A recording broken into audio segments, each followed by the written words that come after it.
Hello, in this video we're going to talk about the Stanley 225 double bevel. Now, on the outside, when it's closed, it doesn't really look that much different than a normal Stanley number 25 bevels. The key giveaway, if you were to just see one laying on the table, is the fact that the 225 uses a boxwood handle. It was the only bevel made by Stanley to use boxwood for the handle, as opposed to rosewood for the standard number 25s. Now the 225 was made for 2 years, roughly, 1927 and 1929. Those are the two catalog years that it appears in. So it appears it was not too popular. It must have discontinued it. But the main feature, as we said, the 225 is a double bevel. So if we open it here, you'll see that we have two bevel blades.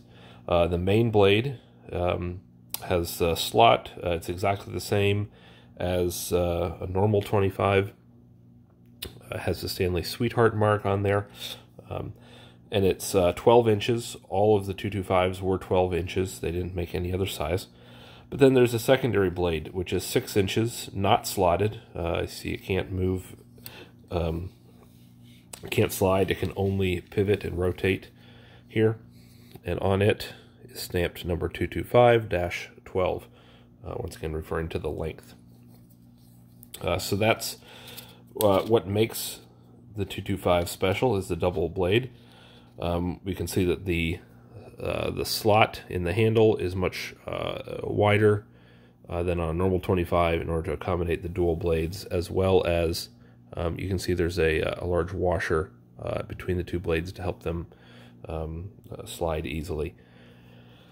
The other major thing that is different, so here's a regular 25 from around the same period, and you'll see on the back the 225 uses the old style nut instead of the newer style hexagonal bolt head, which is interesting since, like I said, these first appeared in 1927, and Stanley had moved to this style around 1918 or so. So it was almost 10 years later, so they went back to an older style of locking lever for this, which is sort of somewhat interesting.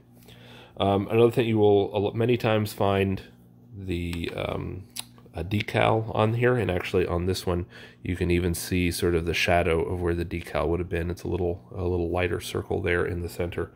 Decals are pretty common on these. That being said, the 225 is not a common find. Like I said, for only being produced for 2 years and being a premium. Not that many of them out there. They come up from time to time, but they are fairly difficult to find. So, hopefully you enjoyed this primer on the 225 and what to look for and its differences. Thanks for watching.